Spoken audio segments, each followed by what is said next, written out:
Bonjour et bienvenue dans un nouvel épisode du podcast Success. Je suis vraiment ravie de vous retrouver. Aujourd'hui, on est en présentiel puisque j'ai tourné cette interview à Dubaï Podcast Studio pour être plus précise. Et j'ai interviewé ma coach, Marine Coty. Vous allez avoir une interview qui est complète. On a parlé de tous les sujets, on a parlé de son parcours, on a retracé un petit peu de ses débuts jusqu'à aujourd'hui. On a balayé toutes ses activités. On a aussi parlé de son rapport à l'échec ou aux difficultés. On a vu aussi comment trouver des clients et puis elle nous a donné sa méthode très précise pour trouver des clients. Vous allez voir, c'est une interview qui est super enrichissante, assez intense. Prenez un papier, un stylo parce que vraiment, je pense que vous allez devoir prendre des notes. Elle est disponible en présentiel sur YouTube, donc allez rejoindre la chaîne YouTube. Si vous êtes actuellement sur YouTube, n'oubliez pas de vous abonner à la chaîne et de nous laisser un commentaire pour savoir si cette interview vous a plu. Vous pouvez aussi noter le podcast 5 étoiles sur Spotify ou Apple Podcast et vraiment faites-moi un retour s'il vous plaît les amis sur Instagram pour savoir ce que vous en avez pensé parce que pour moi c'était vraiment une interview pépite. On a eu plein de valeurs de la part de Marine, donc je pense qu'elle va vraiment vous plaire.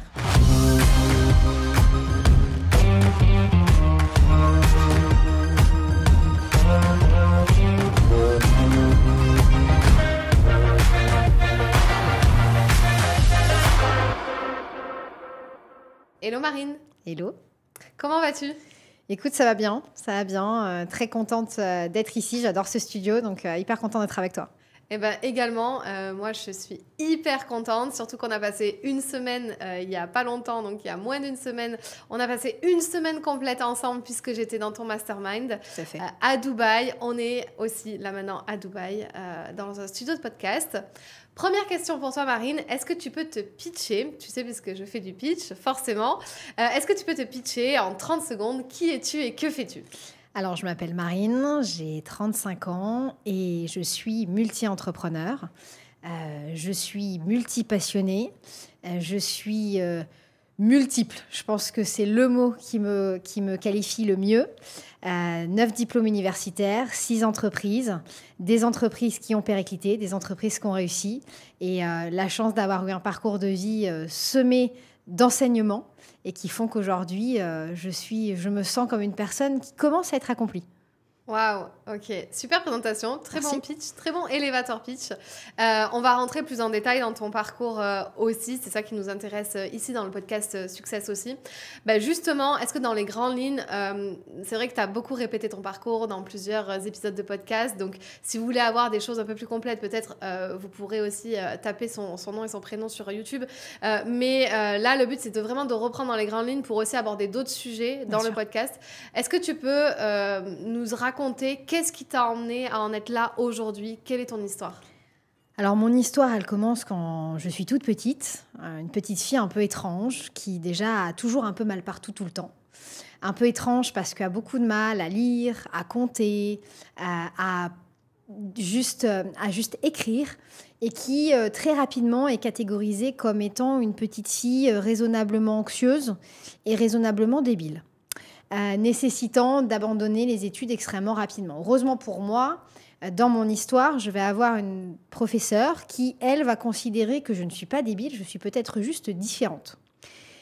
J'aime bien souvent raconter qu'on vous met dans une case et puis j'aime bien, tu sais, faire comme ça et me rendre compte plusieurs années après que en fait, voilà, comme je l'ai dit au début, 9 diplômes universitaires, donc j'étais plutôt bien faite pour les études universitaires, les études supérieures, que je suis devenue entrepreneur de plusieurs entreprises et que ce sur quoi on m'avait positionné comme chemin un peu prédéfini, on en est très très loin aujourd'hui.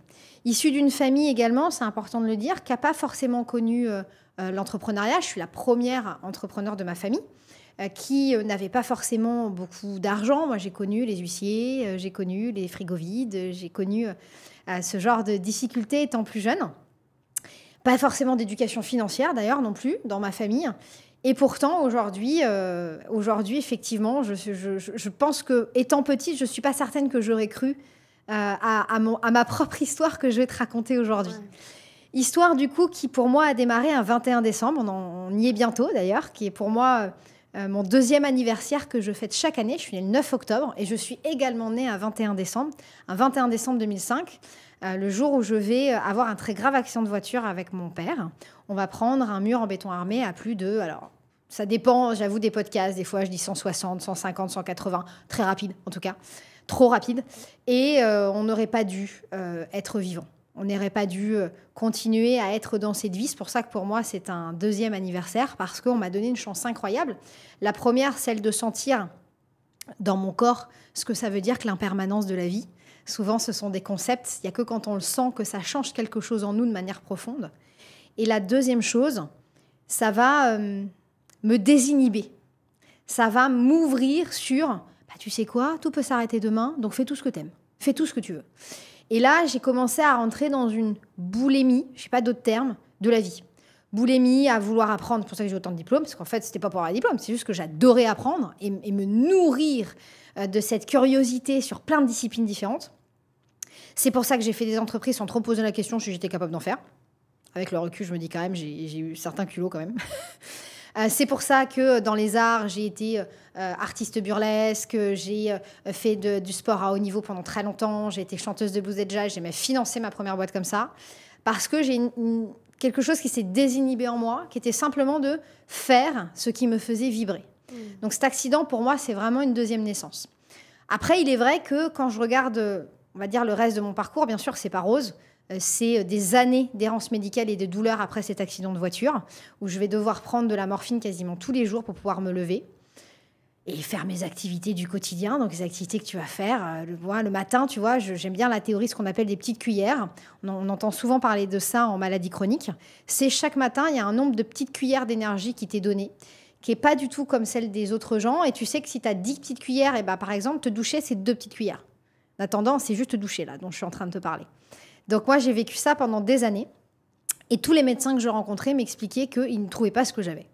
Jusqu'au jour où j'ai posé un peu mon propre diagnostic d'une pathologie qui s'appelle un syndrome d'Ehlers-Danlos, qui est une maladie rare, génétique, de type hypermobile pour moi. Et je vais donc faire poser ce diagnostic auprès de 2 professeurs. Un premier qui vivait pas très loin de chez moi à Bordeaux et un deuxième qui était à Paris, qui était vraiment le pont sur cette maladie, cette spécialité. Ouais. Le premier, tu avais 6 mois d'attente. Le deuxième, tu avais un peu plus de 18 mois d'attente. Donc forcément, j'ai vu d'abord le Bordelais. Et pour moi, ça a été une grosse claque, parce que ce deuxième grosse claque de ma vie, parce que ce Bordelais en question, il faut imaginer que ça fait donc des années que je cherche. Je suis à une vingtaine de médecins rencontrés. Et ce Bordelais va me recevoir 10 minutes, ne va pas m'ausculter, va m'expliquer que parce que je ne suis pas morte, ça ne peut pas être ça. Donc le seul problème que j'ai, il est dans mon esprit, et que je devrais me faire interner dans un institut spécialisé. Wow. Je sors de ce rendez-vous après avoir claqué 250 € d'honoraires non remboursés par la sécurité sociale. Je suis dévastée. Je suis sur le trottoir de l'hôpital. Et je demande à mon conjoint de l'époque d'appeler l'institut en question, qui s'appelle Charles Perrins, à Bordeaux. Parce qu'en me disant, en bonne scientifique, ça fait 20 médecins que tu rencontres, tout le monde te dit que tu n'as rien. Donc, il faut se rendre à l'évidence, et dans ton esprit, en fait, j'en peux plus. Je n'en peux plus de prendre de la morphine tous les jours, je n'en peux plus d'avoir cette vie. Et je demande donc de me faire interner. Mon conjoint de l'époque aura une action dont je lui serai éternellement reconnaissante. C'est qu'il ne va pas du tout appeler Charles Perrins, il va appeler le professeur à Paris. Et je vais avoir ce professeur à Paris pendant 2 heures au téléphone. Wow. Et pendant 2 heures, il va m'expliquer que je ne suis pas folle. Il va m'expliquer que j'ai probablement raison dans mon diagnostic et il va me demander de venir à Paris en urgence la semaine suivante pour faire tous les examens qui durent 3 jours. À l'issue de ces examens, le diagnostic est posé. Alors, il y a à la fois un soulagement à ce moment-là, parce que tu te dis, ça y est, on sait, syndrome d'Ehlers-Danlos, et j'ai eu la petite cousine qui va avec, endométriose, adossée à ça. Donc, j'ai le diag qui est posé, donc tu as d'abord un soulagement, et puis ensuite, on m'énumère le protocole de soins, et donc ma vie. M'énumère que je vais devoir avoir des piqûres de lidocaïne tous les 3 mois dans les muscles pour juste réussir à bouger. On m'explique que je vais devoir porter des vêtements compressifs toute la journée. Donc, vous imaginez, c'est les vêtements compressifs, c'est, tu sais, ce que tu vas mettre quand tu prends l'avion, ouais. Les gaines, bah ça, mais encore plus serré, mais sur tout le corps. On m'explique que matin, midi et soir, je dois prendre de l'oxygène pendant 30 minutes. Et on me livre comme ça une espèce de chemin de vie où d'un coup, mon identité se transforme. Et on m'impose cette transformation identitaire. On me fait passer en fait d'un individu, d'une personne, à une patiente qui toute sa vie ne sera que ça. Ouais. Et je me souviens avoir dit au professeur non. Il me regarde, il me dit mais mais quoi, non? Non, je refuse ce protocole de soins. Je veux pas. Je ne suis pas en mesure d'accepter ce protocole de soins. Ouais. Il va falloir trouver autre chose. Et je sors du cabinet. La salle d'attente est grande. Il faut imaginer que tu as 50, 60 patients. Les diagnostics de ces pathologies sont très longues, c'est 20 ans en moyenne. Et en fait, tu as un bébé. Il faut savoir que c'est une maladie avec un gène qui se durcit de génération en génération. Et donc, tu as un bébé qui a 4 mois, qui est en train d'hurler de douleur. Et là, il y a un truc chez moi qui va dévisser. Où en fait, à l'époque, j'étais déjà en train de travailler dans la recherche fondamentale, en neurosciences notamment. Et il y a quelque chose chez moi où je me dis, attends, tu es en train de travailler sur des choses comme les cellules souches, les carticelles, des technos incroyables qui pourront demain sauver les patients atteints de Parkinson, d'Alzheimer. Et on est en train de te dire qu'on ne sait pas soulager les gens de leur douleur au XXIe siècle. Il y a un truc qui ne va pas, il y a un truc qui déconne là. Et donc je rentre à Bordeaux, je décide en parallèle de mes recherches de faire des recherches sur la douleur, notamment la douleur chronique. Et je passe en accéléré. 3 ans plus tard, je fais une découverte qui est l'utilisation de fréquences sonores et visuelles permettant d'agir sur certains neurotransmetteurs et donc d'avoir une action antidouleur sur l'organisme. Je décide, parce qu'on me pousse un peu vers la sortie, de ne pas aller jusqu'au bout de ma thèse de recherche, de quitter l'université, de monter ma deuxième entreprise, que ça aura été ma deuxième entreprise. La première était une entreprise de consulting pour payer mes études. Et la deuxième, donc une entreprise du nom de Lucine, dont la vocation était effectivement de créer un dispositif médical permettant de soulager les douleurs. Et la première indication sur laquelle on a travaillé pendant plus de 7 ans était la prise en charge des douleurs liées à l'endométriose pour les femmes, sur lesquelles on a travaillé, solution qui a été homologuée, validée scientifiquement, qui a eu toutes les autorisations, et entreprise qui s'est terminée il y a quelques années maintenant, et qui a été revendue. Voilà. Ok. Waouh, quel parcours incroyable. Merci beaucoup. Juste pour revenir, donc en fait ton accident de voiture n'avait rien à voir avec la maladie que tu avais qui, elle, était là depuis que tu étais enfant. Exactement, ça? Maladie génétique dès l'origine. C'est juste que quand tu as un traumatisme aussi violent, avec ce que ça décharge en termes d'adrénaline, de cortisol dans le sang, ça va avoir cette notion d'augmentation de la symptologie, assez logiquement. Et la deuxième chose, c'est que j'avais 16 ans, donc en pleine puberté, et donc quand tu as des hormones également qui se réveillent, c'est la même chose, ces pathologies ont tendance à s'éveiller encore plus. Okay. Donc c'est la raison pour laquelle, au lendemain de l'accident de voiture, les symptômes ont commencé à devenir quasi ingérables. Là où ils étaient gérables, et je dirais, voilà, petite fille qui se tord la cheville, parce que tu es souvent hyper laxe avec cette pathologie-là en particulier. Tu vas te tordre la cheville, tu as tout le temps mal au ventre. C'est des petites choses où on peut juste se dire, elle est fragile, elle est anxieuse, elle est stressée, tu vois, en tant que petite fille. C'est ce que tes parents un petit peu disaient à chaque fois, où ils ont fait des recherches quand même. C'est tout le monde, parce que c'est des symptologies, en fait, ce qu'on appelle souvent ça, c'est des symptômes qui sont non évidents et assez diffus. Donc ça veut dire quoi? Ça veut dire que pris isolément, rien n'est grave. Pris ensemble, ça commence à faire un tableau clinique un peu bizarre. Mais pris isolément, tiens, tu as eu mal au ventre là, tiens, tu t'es luxé l'épaule là en allant au sport, là, tu t'es luxé bas, mais c'est la croissance. Tu vois, il y a toujours pris isolément quelque chose qui expliquait ça. Donc, assez et puis, comme je dis toujours, si un corps médical, dont c'est le métier, met 20 ans pour identifier ma pathologie et arriver à la diagnostiquer, je ne peux pas demander à des parents dont c'est pas le métier de réussir à identifier ce truc-là. C'est pas possible. Bien sûr, ouais. Tes parents, ils ont juste joué leur rôle en se disant, bon, il y avait toujours une raison. Et l'accident avec ton papa, il y a eu quoi comme séquelles, entre guillemets Alors moi, j'ai eu énormément de chance. Je dois le dire, ce jour-là, j'ai été bénie, protégée. J'ai quasiment rien eu. Ouais. Et quand je dis quasiment rien eu, c'est que mon corps, et je remercie, j'ai une gratitude infinie pour cet accident parce que ça m'a fait prendre conscience que même quelque chose qui paraît négatif, quand on te dit que tu as une maladie génétique, c'est pas la meilleure nouvelle quand même qu'on te donne dans la vie. Et pourtant, cette maladie m'a sauvée de cet accident. Pourquoi? Parce que vu que tu es hyper laxe, quand on a pris le choc, ma cage thoracique, par exemple, et mes poumons, au lieu que ça perce mes poumons, en fait, elle s'est recroquevillée sur elle-même et elle n'a rien percé. J'ai eu le coup du lapin, parce que du coup, j'avais pas de protection. Mon cou ne s'est pas brisé parce que c'est hyper laxe. Donc, ma maladie m'a clairement sauvé la vie le jour de cet accident. Okay. Sans la maladie génétique, je pense que je serais pas devant toi en train de te parler. Ouais, waouh, c'était... ça devait être un sacrée période aussi, en plus, veille de Noël, comme tu dis. Oui, tout à fait. Vous avez dû avoir vachement peur. Du coup, ça t'a permis aussi, bon, voilà, aujourd'hui, d'avoir monté toutes ces entreprises. Est-ce que tu peux nous en dire plus sur ce que tu fais au quotidien? Qu'est-ce que tu gères? Donc, tu as arrêté cette entreprise qui s'appelle Lucine, qui permettait de résoudre, du coup, les douleurs. Tout à fait. Douleurs chroniques en lien avec les femmes atteintes d'endométriose. Ouais, tu t'es surtout nichée, on va dire, sur l'endométriose. Est-ce que ça avait pour vocation aussi de s'étendre un peu plus sur les autres douleurs de d'autres maladies? Dans un deuxième temps, oui, mais sauf que dans le monde du médical, si tu dis que tu fais de la douleur chronique, ça veut dire que tu as testé sur tous les types de douleurs chroniques pour avoir le droit de le dire. Ah ouais. Donc, souvent, hein, ce qu'on applique à l'infoprenariat, ce que tu appliques aussi en tant que coach business, de dire faut nicher, en fait, quel que soit le business, faut nicher. Hein. Ouais, alors, pour des raisons à la fois, bien sûr, d'efficacité business, mais également de réduction des coûts, pour avoir effectivement un équilibre qui soit certain. Et dans le médical, c'est énormément ça. Ouais, c'est ça. Dans le médical, on fait beaucoup ça parce que sinon, le simple fait, moi je rappelle toujours que dans le médicament conventionnel, pas médicament digital qui est bien moins cher, c'est entre 800 millions d'euros et 1 milliard pour effectivement développer un médicament. Donc, si tu imagines, tu dois à chaque fois valider sur des pathologies différentes, ça commence à faire un sacré budget quand même. Ouais. Donc, effectivement, tout le monde niche. Et moi, la première, du coup, j'ai niché sur l'endométriose à l'époque. C'est ça. Et donc, du coup, tu permettais aux femmes d'avoir un système... Système medical device. Donc, on est vraiment sur un système technologique qui, à l'époque, était un casque de réalité virtuelle, dans lequel tu avais, du coup, la formule que j'avais développée et qui permettait, après 20 minutes d'exposition, d'avoir une réduction de douleur qui oscillait entre les patientes entre 51% et jusqu'à 80%.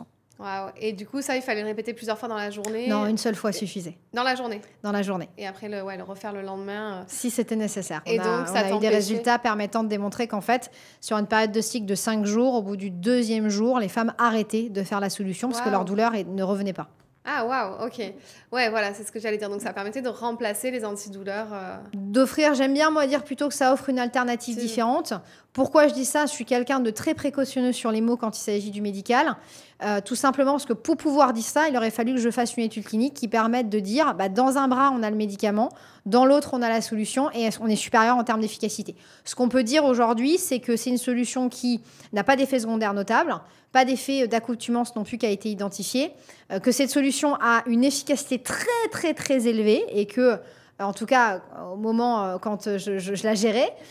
Et effectivement, la deuxième chose qu'on peut dire, c'est que la consommation de notre solution permettait de réduire la consommation de tous les très gros antidouleurs que ces femmes pouvaient prendre, vu que nos études cliniques ont été faites sur des femmes qui étaient résistantes à quasiment tous les médicaments. Ouais. Donc, elles étaient sous morphine, tramadol, sur vraiment des quantités de médicaments très, très dures et très élevées.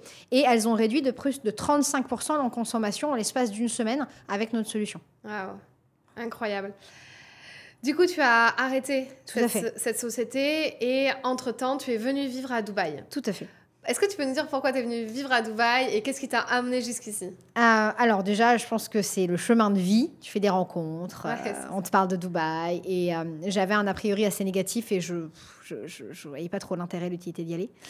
Et jusqu'au jour où une personne de mon entourage professionnel m'a indiqué avoir accepté un poste ici, une mission sur justement le digital en santé aux Émirats Arabes Unis. Et me dit, Marine, au vu de tout ce que tu as fait en France, de tout ce sur quoi tu as travaillé en France, Dubaï, c'est le futur, quoi. Ok. Je pars donc à Dubaï en exploration et je te dirais qu'à la base, je devais rester 3 jours, 4 jours, 5 jours, je crois. Et je suis restée 21 jours. Parce que la première raison, c'est que je me suis sentie chez moi pour la première fois.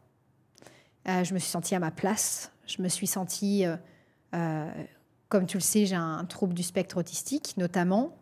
En fait, ici, ce n'était pas un problème, bien au contraire. Le fait que j'ai eu un échec entrepreneurial, ce n'était pas un problème non plus, bien au contraire. Et en fait, la dynamique de cette ville en particulier m'a fait me sentir, en fait, j'ai eu vraiment l'impression de rentrer à la maison, quoi. Wow. Donc la première raison, c'est celle-ci. Alors beaucoup vont dire, ouais, parce que tu défiscalises. Alors oui, bien sûr, par voie de conséquence, il y a cette raison-là, mais il y a plein d'autres villes dans le monde en fait, où la défiscalisation existe, qui sont aussi très très bien, dans lesquelles il y a le soleil toute l'année. Enfin, il y a plein d'autres endroits dans le monde où il y a cette raison fiscale. Et en fait, non, c'est là ce qui m'a plu, c'est que je me suis sentie juste à ma place. Et c'est ça qui m'a fait basculer sur Dubaï. Ok. Donc, tu as monté d'autres sociétés au passage, notamment celle un petit peu de l'infoprenariat. Et donc, c'est pour ça aussi qu'on est l'une en face de l'autre aujourd'hui. C'est parce que, du coup, depuis à peu près 6 mois, tu es ma coach. On va dire depuis le mois de mai. Aujourd'hui, là, on est en décembre 2024. Tu es ma coach, donc je t'ai choisi pour m'accompagner sur le développement de mon business.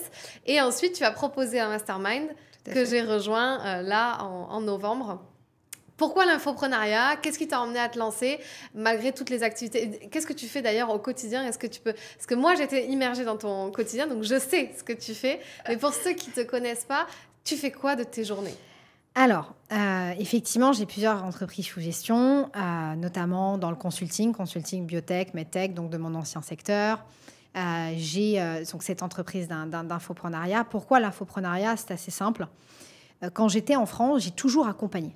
C'est-à-dire que, tu vois, j'ai d'abord été ambassadrice de l'entrepreneuriat féminin. Donc, pendant quasiment 3 ans, j'ai accompagné des femmes qui étaient dans des situations financières et ou sociales très précaires à se libérer de cette précarité par l'entrepreneuriat. Je faisais ça gracieusement. J'ai été aussi au Conseil national du numérique, nommée par le Premier ministre. On en a pas, ça bouge beaucoup en France en ce moment. Mais à l'époque, en tout cas, c'était Édouard Philippe. Et nommé du coup par le Premier ministre pendant 3 ans, j'ai accompagné là aussi sur la partie réglementation autour du digital en santé pour permettre aux patients d'avoir accès aux innovations. Et j'accompagnais du coup les entrepreneurs déjà de ce secteur pour les aider, pour faire entendre leur voix. Et en fin de compte, je ne me suis jamais vraiment arrêtée d'accompagner les entrepreneurs. Ça a été quelque chose d'assez naturel pour moi. Et la raison principale pour laquelle j'ai toujours accompagné les entrepreneurs, c'est que j'étais très féministe étant jeune. Et féministe un peu, tu vois, dure quoi. Jusqu'au jour où j'ai rencontré une personne qui s'appelle Isabelle Hudon, ancienne ambassadrice à Paris du Canada. Et cette femme a fait beaucoup pour les femmes, notamment dans les grands groupes Codir, etc. Elle fait vraiment beaucoup. Et c'est une des premières, sauf qu'on n'en entend pas parler. On n'est pas sur les réseaux, on n'entend absolument pas parler de cette femme-là. Et un jour, j'ai la chance de côtoyer cette femme pendant toute une soirée.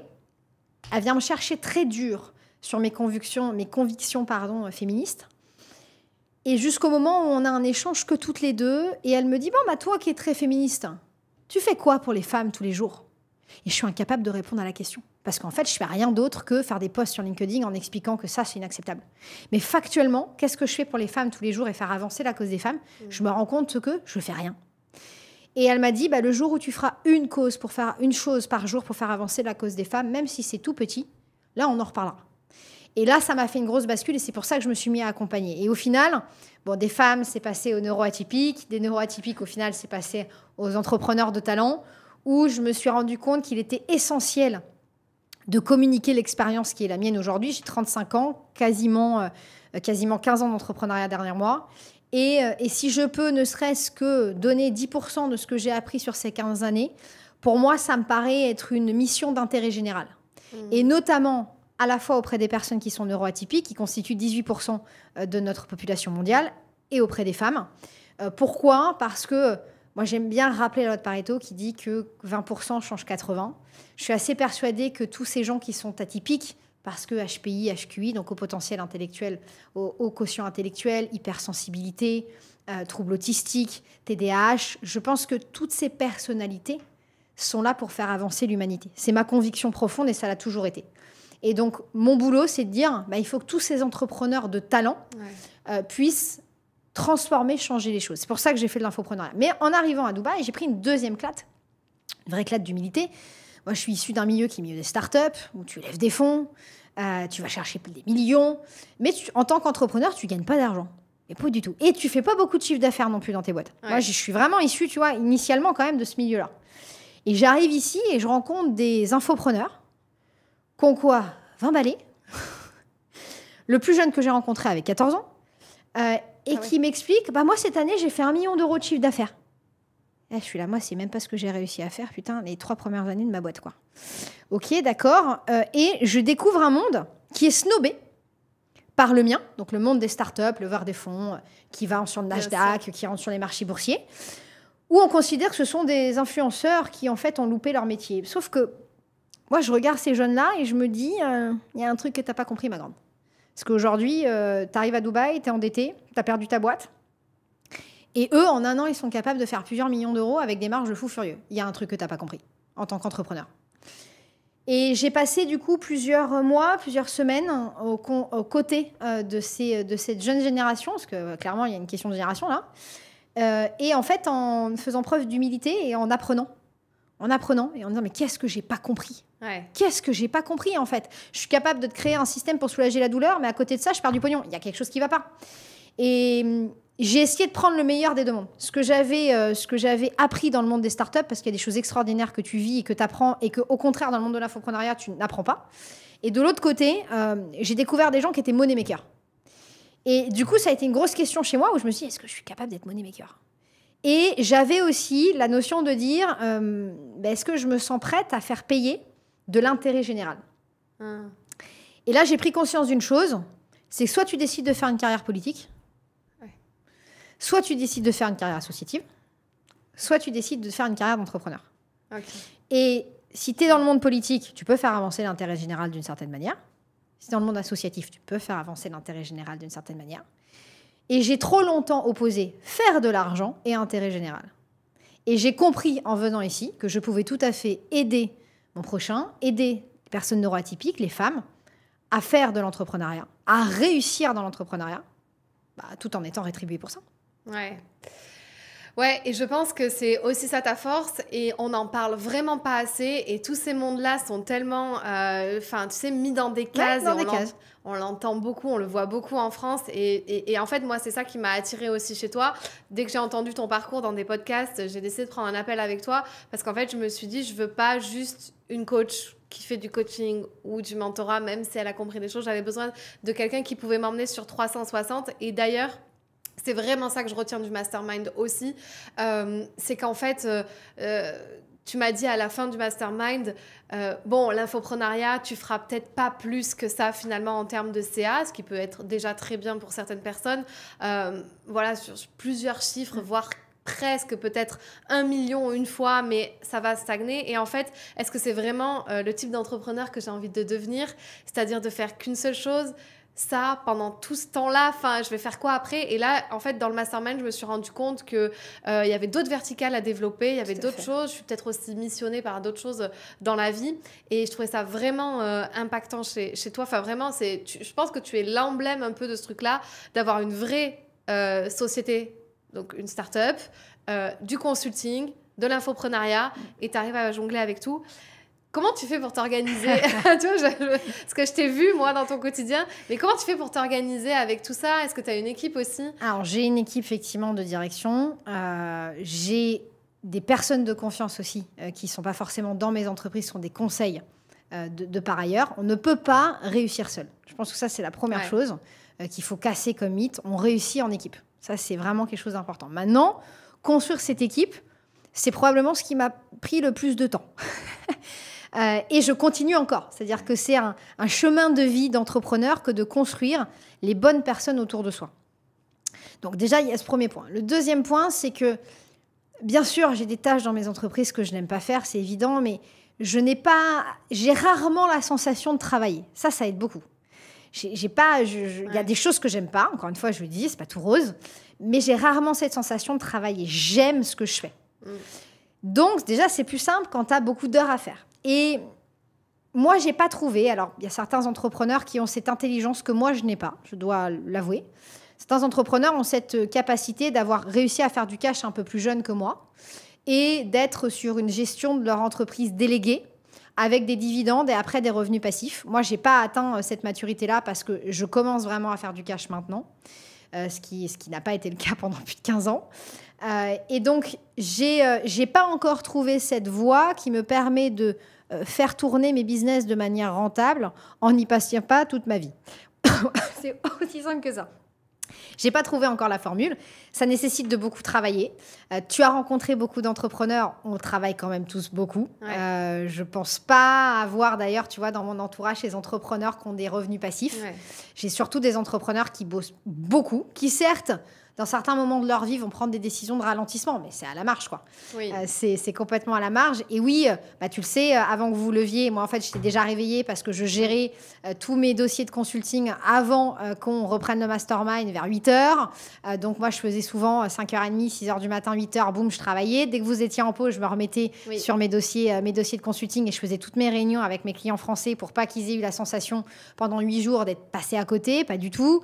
Il y a eu des choses qui ont bougé sur certaines de mes sociétés également où j'ai dû gérer des rendez-vous extérieurs. Donc, il a fallu que je jongle avec tout ça, mais j'aime ça. C'est-à-dire, j'aime cette intensité. J'aime le fait que ça part dans tous les sens, qu'il y ait cette intensité de création. Je suis un vrai multi-entrepreneur pour ça. Tu me donnerais une seule société à gérer, je pense très sincèrement que je pars en dépression. Parce que mon cerveau serait juste pas assez nourri. Moi, j'aime tous ces éléments. J'aime démarrer ma semaine, et vous l'avez vécu, où j'ai perdu des contrats. Et à la fin de la semaine, j'en ai gagné d'autres. Pour moi, ça fait vraiment partie de la vie d'un entrepreneur. Et donc, pas toujours facile à gérer. Il faut prendre soin de sa santé. C'est pas simple non plus. On est des vrais sportifs de haut niveau. Donc, idéalement, il faut bien dormir. Idéalement, il faut boire de l'eau, ce que j'ai pas fait pendant le mastermind. Idéalement, il faut manger correctement. Il faut en fait avoir une vie qui est relativement saine pour pouvoir tenir ce rythme dans le temps. Parce que même si mon cerveau adore ça et a aussi comment dire, il est au maximum de ses performances quand il traite comme ça plusieurs entreprises en même temps, il n'empêche que si je ne fais pas attention à mon corps s'arrête. Ouais. Donc il y a vraiment cette notion-là de sport, de nutrition, d'endormissement qui est essentielle et qui, si tu ne prends pas soin de ça, ça s'arrête. Ouais. Le deuxième pilier pour moi qui permet d'avoir cette ultra-activité, alors je sais ça va faire très bateau, mais c'est ce que je pense, c'est l'amour. C'est-à-dire que si tu n'as pas des gens autour de toi qui t'aiment et que tu aimes, il te manque un pilier fondamental dans la pyramide de Maslow et nos besoins fondamentaux. Ouais. On a besoin d'un écosystème social proche. Ouais. Je parle d'amis, je parle de conjoints, je parle de vraiment tout ça, la famille. On a besoin de gens qui nous aiment et qu'on aime. On a besoin de ça. Et donc, ça veut dire qu'il faut du temps social aussi. Si on n'est que sur le business tout le temps, il va nous manquer quelque chose. Il va nous manquer une profondeur. Il va nous manquer une récupération qui ne peut se retrouver que autour d'un verre ou d'un bon repas. Ouais. Et d'ailleurs, tu es aussi chanteuse. Tu ne l'as pas précisé véritablement, mais tu as ça aussi. Et tu fais du polo. Tout à fait. Je fais du polo depuis en février de l'année prochaine. Ça fera 1 an. Ah ouais, tout à fait. Okay. Que je fais du polo à Dubaï et chanteuse de blues et jazz depuis aussi petite que je peux m'en souvenir.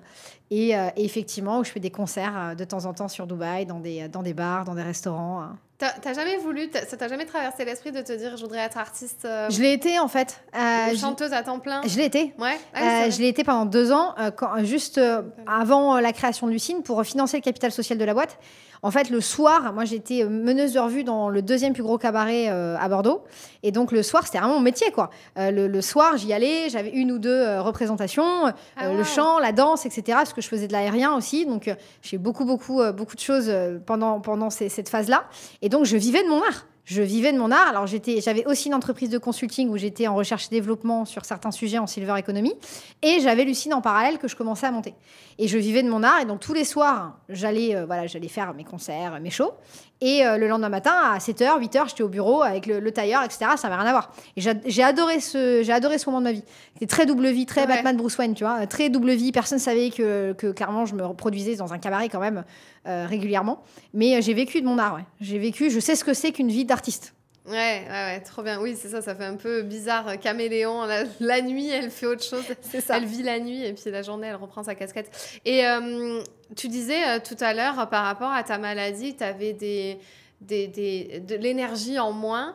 Est-ce qu'aujourd'hui, tu le ressens parce que tu as quand même un rythme de vie assez intense? Tout à l'heure, ce que tu nous as décrit quand même, tu nous as rajouté nous au milieu de ta semaine qui était déjà intense, mais je pense que sans nous, ça aurait été quand même intense, mais peut-être pas autant. C'est parce qu'on était là aussi en plein milieu de ton quotidien. Tu devais nous gérer. D'ailleurs, tu as tout géré. Tu as géré les taxis, la nourriture qui arrivait. Enfin, on a eu à s'occuper de rien. À peine on avait terminé quelque chose, qu'on a enchaîné un autre truc. Enfin, vraiment, il n'y a pas eu un moment de latence pour nous. Mais du coup, est-ce que là, tu ressens des moments où tu as ton J'ai plus ce syndrome de fatigabilité. En fait, si tu veux, plus j'ai avancé sur mon chemin, tes auditeurs l'interpréteront comme ils le souhaitent. Je ne veux pas ni donner d'orientation scientifique, ni donner d'orientation spirituelle. Donc, je vais juste parler de faits. Plus j'ai avancé sur mon chemin, moins ma maladie a été présente. Ouais. Aujourd'hui, je sais qu'elle est là, mais elle est quasi asymptomatique. Ouais. Et j'ai une chance incroyable. Je sais qu'il y a des femmes qui se battent contre l'endométriose, qui sont pliées en deux. Je sais ce que c'est. Syndrome d'Ehlers-Danlos. La plupart des femmes que je connais, c'est des hommes qui sont atteints du syndrome d'Ehlers-Danlos, sont en fauteuil à mon âge. Donc, j'ai une chance inouïe. Je ne sais pas d'où ça vient. J'ai pas eu envie de me poser la question, ni en tant que scientifique, ni en tant que croyante. Je suis juste dans la gratitude de voir que j'ai un corps qui est au rendez-vous. Ouais. En fait, et une maladie qui, plus j'avance, je te dis, sur mon chemin, plus je me suis alignée à moi, et plus mon corps a été silencieux. Ouais, non, mais de toute façon, les auditeurs t'inquiète pas, sont habitués avec le podcast. On est vraiment, tu vois, open et puis, enfin, je pense que c'est juste factuel. À un moment donné, plus toi, tu kiffes ta vie et plus, enfin, je veux dire, ton corps ressent tellement de choses et ceux qui développent des maladies ou des cancers, c'est malheureux à dire, mais ça vient sûrement d'une source profonde ou d'un stress ou de quelque chose. Tout à fait possible. Moi, souvent, ce que je dis, c'est que sans ma maladie, je n'aurais pas créé cette formule qui soulage des gens aujourd'hui. Et donc, j'ai un peu cette sensation que cette maladie avait ce rôle-là, de me dire, regarde ce que ça fait la douleur, avec le cerveau qu'on t'a donné, fais quelque chose. Et à partir du moment où je l'ai fait, c'était OK. Il n'y avait plus besoin, en fait. Ouais. Plus besoin de cette pathologie. Elle n'avait plus d'utilité. J'ai encore d'autres questions. Je vais te poser celle-là d'abord en premier. C'est quoi ton rapport déjà, est-ce que tu définis ça en tant qu'échec ou difficulté quand tu peux avoir une difficulté ou quelque chose considéré comme un échec dans ta vie? Oui, est-ce que tu as une définition sur ça? Et comment tu te relèves de certains échecs que tu aurais pu avoir? Pendant très longtemps, j'ai considéré ma valeur à travers mes réussites. Ouais. Et à travers ce que j'arrivais à gagner et à faire. Très récemment, j'ai compris que ça n'avait rien à voir. Et j'ai compris que il y a eu 3 phases, vraiment. 1, l'échec n'était pas permis dans mon mindset. Pourtant, il était bien présent. Mais du coup, ça a enclenché des situations tout à fait mauvaise, qui est que quand dans ton mindset tu ne t'autorises pas à l'échec, ça veut dire que quand il y en a un, tu le post-rationalises pour faire croire que ce n'en est pas un et donc tu n'apprends pas. C'est très dangereux. La deuxième chose, c'est qu'après, je me suis affublée de ce que j'appelle une légende. Tu sais, on a tous nos dysfonctionnements. Et moi, ma dysfonctionnement, c'est que je veux être aimée, parce que je suis différente. Donc, bien sûr, plus tu es différente, plus tu as la blessure du rejet. Et plus tu as la blessure du rejet, plus tu veux être aimée. Donc, je me suis dit, je vais créer une légende, parce que les gens adorent les super-héros. Donc, je vais avoir une vie basée sur la résilience. Et tu sais, cette discussion que j'avais ce matin, avec une des personnes d'ailleurs qui était au Mastermind. D'ailleurs, si vous avez envie de voir ce qu'elle fait, elle s'appelle Olivia. Elle a une marque incroyable de lessive qui s'appelle Because You Care, ici à Dubaï. Et je lui disais, tu sais, ce qui est fou, c'est quand tu comprends que l'univers te donne toujours ce que tu demandes. Oui. Toujours. Et donc moi, j'ai demandé pendant des années à montrer à tout le monde que j'étais résiliente. Donc j'ai eu beaucoup de difficultés. Et dans l'échec, du coup, j'en apprenais toujours rien. Par contre, ça me permettait de montrer à quel point j'étais forte, à quel point j'étais courageuse, à quel point j'étais résiliente. À quel point j'étais anormalement résiliente par rapport à la majorité de la population pour construire ma légende. Et il n'y a que quelques mois où j'ai compris tout ce que l'échec m'apprenait et tout ce que j'ai appris grâce à mes multiples échecs. Et aujourd'hui, je ne considère plus un échec comme un échec, je considère ça comme une expérience. Et où je me dis, OK, qu'est-ce que tu en apprends sur toi, sur les autres, sur la situation? Qu'est-ce que tu en retires? Qu'est-ce que tu vas refaire? Parce que tu peux refaire, tu as le droit. Qu'est-ce que tu ne vas plus refaire? Et donc, pour moi, aujourd'hui, c'est une expérience. Alors, parfois, les expériences sont douloureuses, difficiles, positives, en fonction de comment tu la vis. Mais j'ai plus... et puis surtout, j'ai plus du tout d'appréhension par rapport à ça. J'ai plus aucune appréhension à l'échec parce qu'en fait, c'en est plus un pour moi. Plus du tout. C'est une expérience de vie. Et ma seule responsabilité, c'est d'en retirer l'apprentissage et essayer de faire mieux la fois d'après. Ouais, c'est ça. Pour moi, c'est vraiment ça aujourd'hui, la notion d'échec. Ok, trop cool. Trop cool. On a encore un petit peu de temps. Je vais juste te poser encore quelques questions.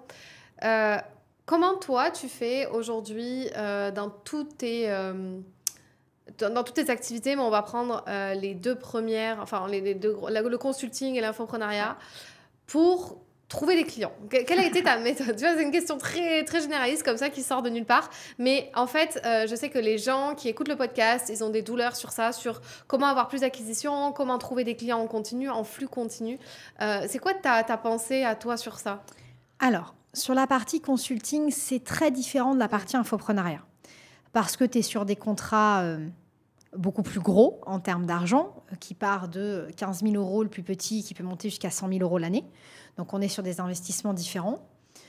On est sur des clients qui sont du B2B, donc qui sont des entreprises qui vont avoir des besoins spécifiques. Je dois avouer que la réputation que m'a donnée mon entreprise, aussi bien dans sa réussite que dans sa liquidation, m'a amené des appels entrants quand j'ai fait savoir à l'écosystème que j'allais accompagner des gens dans leurs projets d'entreprise.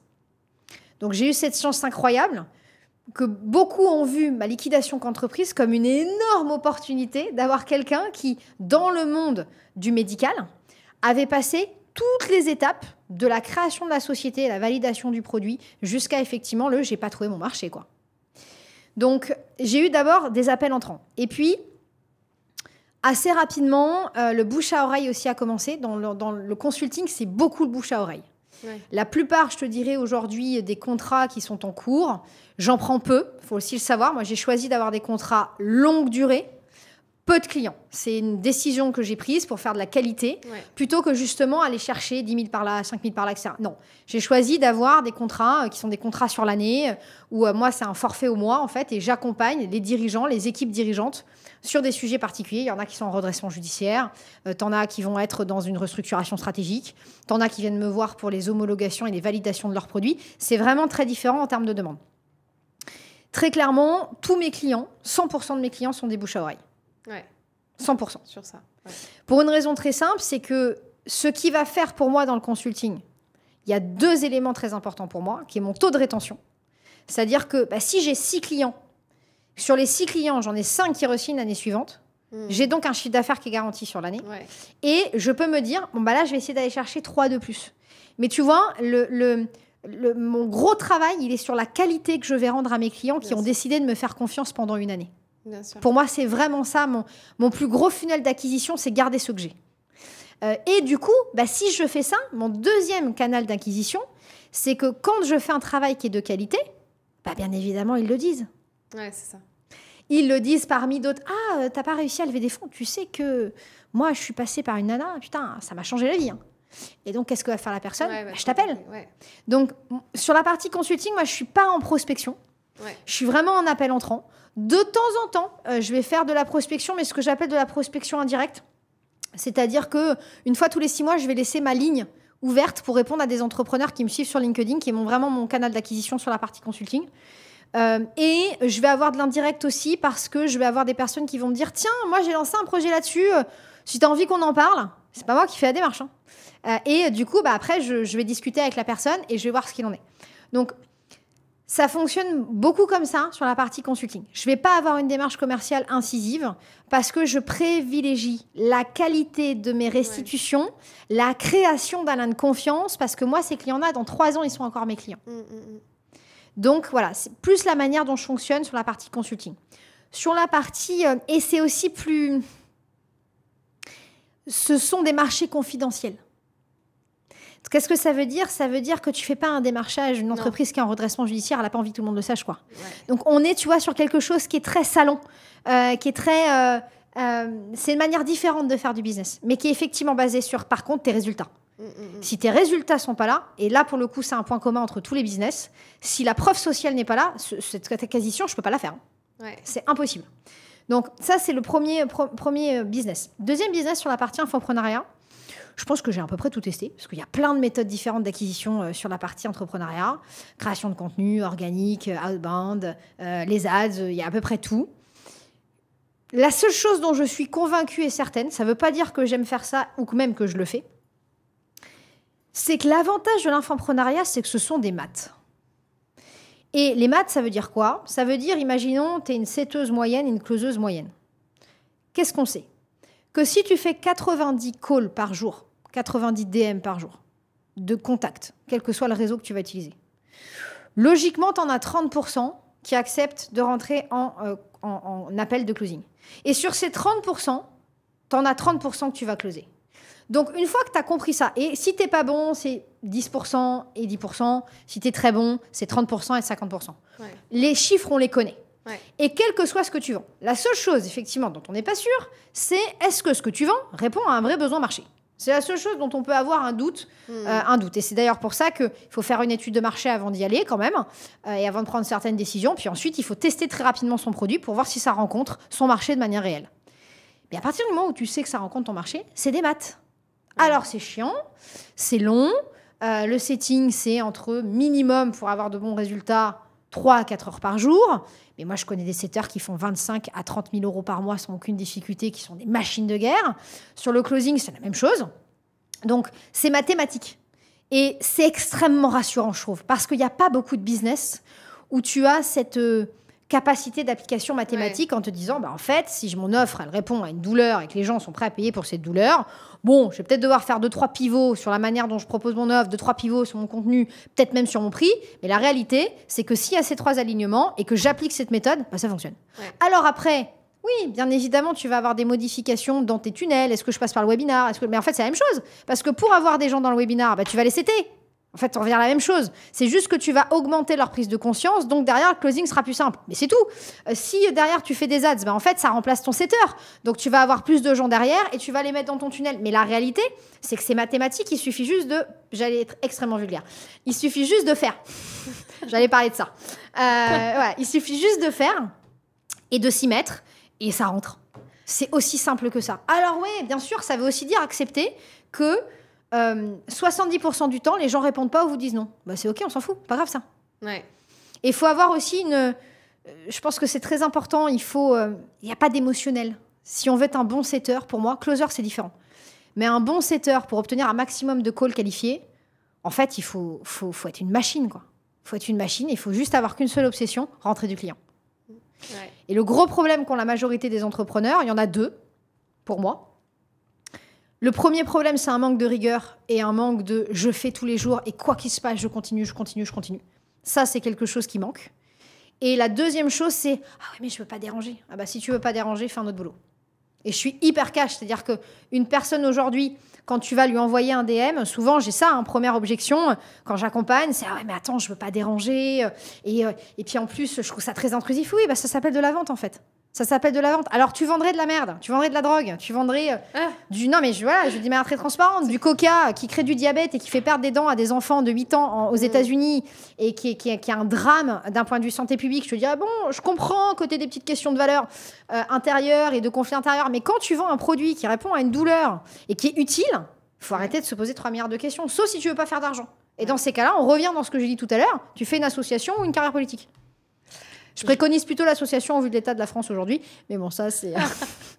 Je ne peux pas te contredire puisque forcément, tu le sais bien, c'est aussi un peu les clientes que j'accompagne.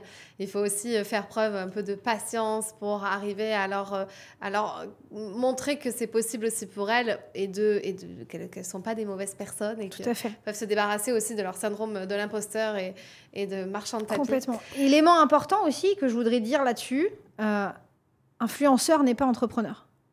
Donc, ce n'est pas le nombre de personnes qui te suivent sur tes réseaux qui va faire ton nombre de clients. Ouais, ça, c'est du bullshit. Ça, c'est de la connerie. Ce qui va faire ton nombre de clients, c'est ta capacité à aller les chercher. Ouais. Et donc, tu peux parfois avoir des quantités de données très, très importantes en termes de followers sur TikTok, sur ce que tu veux. Mais en réalité, derrière, il ne se passe que dalle, quoi. Donc ça, c'est aussi un élément important. Moi, je préfère quelqu'un qui ait 2000 followers qualifiés parce que ce sont des gens qui ont choisi de te suivre parce que le problème auquel tu réponds est un problème qui est le leur, parce que ces 2000-là, c'est 2000 vrais clients. C'est ça. Que avoir, je fais n'importe quoi, 1 million de followers sur lequel, en fait, les 3/4, tu vas en avoir 35%, je fais exprès parce qu'on est entre femmes, 35% qui vont suivre parce que simplement ils te trouvent bonne. Tu vas en avoir 30 autres % qui te suivent parce qu'ils ont envie de te ressembler. Et puis, tu vas peut-être avoir même pas 1% de cette manne de followers qui est une maille de clients convertibles. Et la vraie question à se poser pour moi dans la stratégie de contenu, c'est ça. C'est comment est-ce qu'effectivement, j'ai pas des followers, mais des clients. Et le gros sujet aujourd'hui, c'est que de par la politique en lien avec les influenceurs sur Instagram et sur TikTok notamment, YouTube, c'est un peu différent. Pour moi, c'est un réseau social avec LinkedIn qui est beaucoup plus professionnalisant dans la manière dont ça a été fait, parce que ça demande plus de travail, pour plein de raisons. Il y a quasiment jamais eu d'influenceurs, très peu en tout cas, sur LinkedIn et sur YouTube. Par contre, Instagram et TikTok, effectivement, on pâtit de ça et on pense que parce que tu as une communauté géante, tu fais du business. Moi, j'ai rencontré des entrepreneurs qui ont des toutes petites communautés et qui sont millionnaires. Ouais. Et je me permets aussi de signifier un élément qui est important.